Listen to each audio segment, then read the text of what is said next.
Привет, друзья! С вами Маша. Рада вас видеть на уроке русского языка. Сегодня мы поговорим о словах гореть, жечь и курить в русском языке.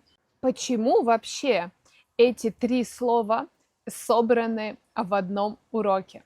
Потому что в некоторых языках, и в частности в польском языке, для передачи этих значений используется только одно слово. Поэтому я решила объяснить значение слова гореть, жечь и курить в контекстах, а еще в качестве бонуса приведу примеры использования некоторых из этих слов в сленге, как эти слова могут использоваться в разговорном молодежном языке. Готовы? Начинаем. Первое слово гореть. Гореть значит подвергаться действию огня, уничтожаться огнем. То есть, другими словами, говоря простым языком, когда что-то горит, это значит, что огонь это съедает, уничтожает. Например, дерево хорошо горит, а стекло нет. Или на моем столе стоит свеча, и она сейчас горит. Это так называемое прямое значение слова «гореть». Прямое значит базовое, исходное. Но кроме этого, слово «гореть» часто используется в переносном значении. Что значит переносное значение? Как говорит само название, переносное от слова переносить, это вторичное значение, которое происходит на базе первого, потому что происходит этот перенос значения на другие контексты на основании сходства явлений, действий, характеристик. Приведу примеры, потому что примеры говорят сами за себя. Можно сказать, это мягкая ткань.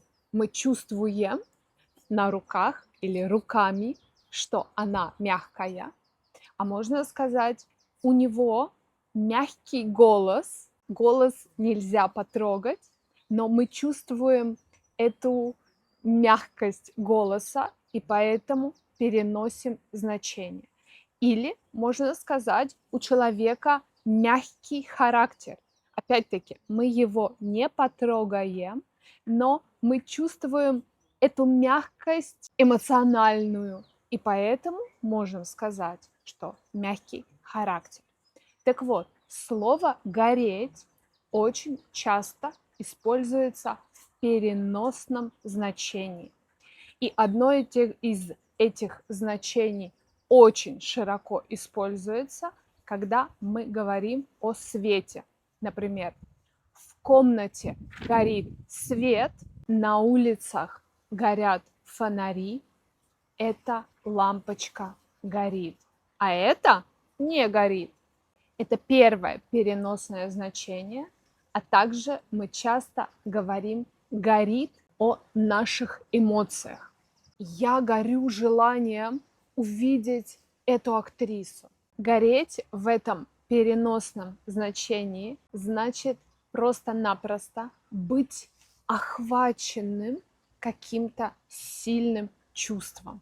Есть идея огня, что мы чувствуем это так интенсивно, что аж в нас горит огонь. Еще мы можем сказать, что у кого-то горят глаза, когда он излучает светлую, добрую энергию, и он мотивирован, у него сильное желание. Теперь переходим к слову «жечь». Жечь значит делать так, чтобы что-то горело. То есть существенная разница, принципиальная разница между словами «гореть» и «жечь» заключается в том, что горит оно само, вещество, да, дрова горят, как будто они сами разрушаются огнем, сами уничтожаются огнем. А когда мы говорим «сжечь что-то», то акцент падает на то, что мы сделали это, мы заставили это гореть. Например, сейчас период, что все жгут сухие листья. Листья сами могут гореть, если их зажечь, но мы их жжем. То есть мы делаем так, чтобы они горели. Она жгла все его письма или сожгла, если мы хотим подчеркнуть результат. Жгла значит была в процессе. Но эти письма не хотели сами гореть. Она сделала так, чтобы они горели. Она жгла эти письма. И если сейчас холодное время года, то люди жгут дрова в камине, чтобы было теплее дома. А дрова сами по себе горят в камине. Теперь переходим к переносным значениям глагола «жечь». И первое переносное значение – это значение, когда говорим о сильных эмоциях, которые доставляют нам дискомфорт. Например, его жгла ненависть. После этого поступка ее сжет стыд.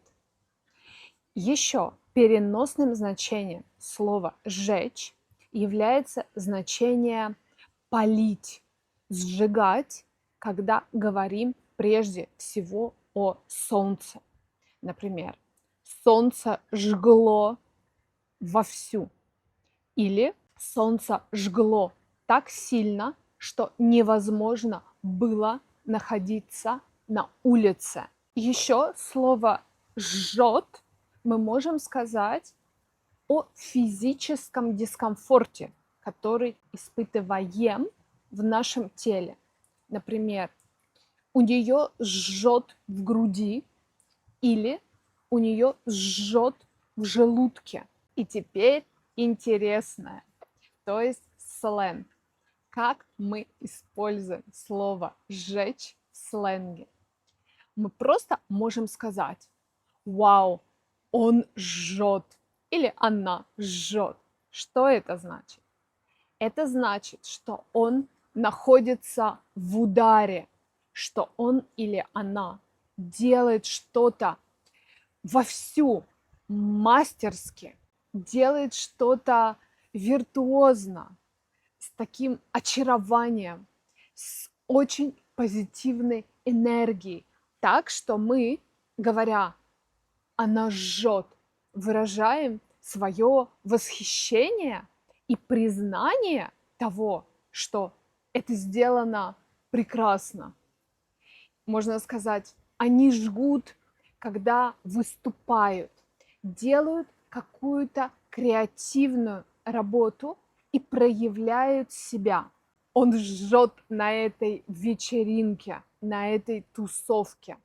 Слово «зажечь» значит начать делать так, чтобы что-то горело. Можно зажечь спичку, можно зажечь сигарету зажигалкой. Это прямое значение слова. Еще слово «зажечь» имеет переносное значение мотивировать. И мы можем сказать, что этот поэт зажигает сердца своим творчеством. Этот человек зажигает в людях искорку надежды. Его речь зажгла в нас надежду и веру в лучшее. Мы часто используем слово «зажечь» в сленге. И это модное современное слово, которое обозначает вести себя ярко, показывать свои таланты, быть в центре внимания и приковывать себе внимание. Например, они зажгли на этой вечеринке, то есть очень ярко себя проявили. Или они зажигают на каждом мероприятии, куда их приглашают. Например, они комики, они шутят и зажигают на каждом мероприятии. Переходим к слову «курить». И курить мы говорим о сигаретах, о папиросах, об электронных сигаретах. Научное объяснение этого слова, то есть объяснение этого слова, которое можно найти в словаре, это втягивать в себя через рот дым табака или другого вещества. Я нашла это определение, оно мне показалось очень научным, но интересным, поэтому я делюсь им с вами. Но по-русски курить имеет прежде всего это значение. В отличие от других языков, нам не нужно говорить сигареты каждый раз, когда мы используем слово курить. То есть можно задать вопрос: ты куришь? Нет, я не курю. И нам не нужно говорить сигареты, не сигареты. Понятно, о чем идет речь. Или вы увидите надписи: не курить, здесь нельзя курить, запрещено курить. Еще слово курить использовалось в русском языке раньше очень активно, сейчас, может быть, тоже, я не знаю, когда используются в церкви благовония, и они выделяют этот приятный запах, и тогда можно сказать, что в церкви курят. Друзья, спасибо за внимание. Надеюсь, что у вас горят глаза, когда вы изучаете русский язык. Спасибо за то, что участвуете в наших уроках. И если знаете кого-то, кто тоже изучает русский язык, поделитесь, пожалуйста, этим видео. Может быть, оно поможет кому-то еще лучше ориентироваться в русском языке и правильнее использовать слова. До встречи на следующих уроках. Пока!